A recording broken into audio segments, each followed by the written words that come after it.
সুপ্রিয় শিক্ষার্থী, ম্যাথ 3 প্রথম পার্ট হচ্ছে পরিমিতি। পরি বুঝাচ্ছে চারপাশ আর মিতি বুঝাচ্ছে পরিমাপ। পরিমিতির যে প্রথম অংশ সেটা হচ্ছে ত্রিভুজ। ত্রিভুজের তিনটি অংশে বিভক্ত করলাম। একটা হচ্ছে সমবাহু, 2 নম্বর হচ্ছে সমদ্বিবাহু, 3 নম্বর হচ্ছে বিষমবাহু। সমবাহু ত্রিভুজের ক্ষেত্রফল হচ্ছে √3/4 সমদ্বিবাহু ত্রিভুজের ক্ষেত্রফল হচ্ছে যে b/4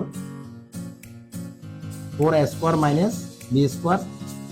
বিষমবাহু ত্রিভুজের ক্ষেত্রফল হচ্ছে যে √s s - a s - b s - c।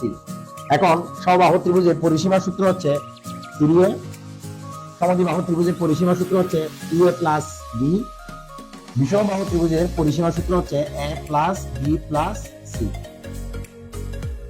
এখানে যদি অর্ধ পরিসীমা s এর মান যদি বের করতে হয় তাহলে s সমান a + b + c বা c, অর্ধ পরিসীমা।